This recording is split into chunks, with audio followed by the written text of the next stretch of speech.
Performance management and the PFMP exam echo, or the examination content outline.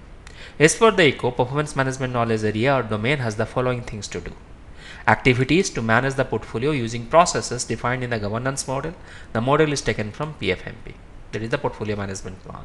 Monitoring and evaluating the performance of the portfolio components to balance the portfolio. Reporting progress towards the achievement of strategic objectives. So here you are doing the reporting in order to achieve, or what is your progress with respect to achievement of strategic objectives.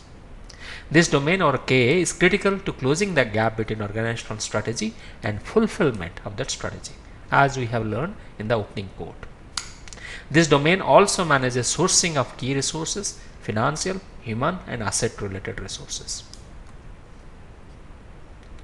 Now the PFMP exam is based on the examination content outline, and hence we have this below table. It shows the mapping of simplified tasks or statements to the processes of this knowledge area. So I have taken the task from the examination content outline, I have simplified the task, and I have mapped the task to individual processes of portfolio performance management. So here we have total, if you can see, 10 tasks. Out of these 10 tasks, some of them will map directly, some of them will be tacitly, and some may not map at all. But you have to download the echo, and you can go through this video parallelly as you go through the tasks of the echo. Remember, the task statements I have simplified. First one is telling you initiate the portfolio to authorize portfolio structure and activate the portfolio components.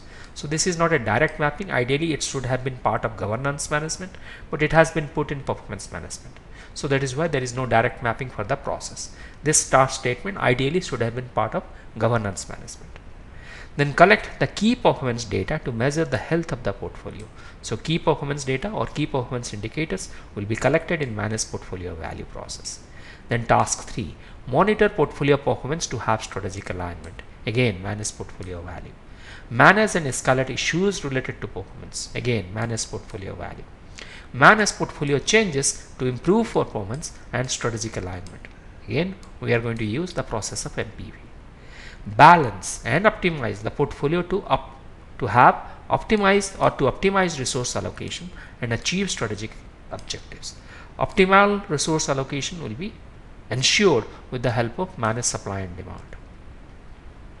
Then task 7, optimize consolidated allocation or reallocation of capability using supply and demand management. Again, manage and supply and demand process.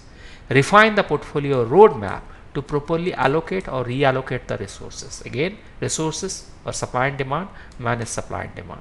Then task 9, measure portfolio performance against strategic goals and objectives. When it comes to measurement, manage portfolio value. Then last task, maintain portfolio records such as approvals, prioritizations, decisions for compliance with policies, requirements and standard. So this is mapping to both these processes of MPV as well as MST.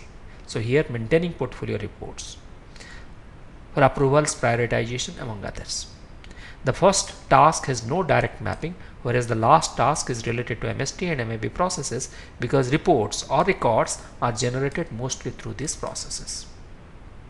That we know before, we have multiple reports coming from MST process as well as MPV process.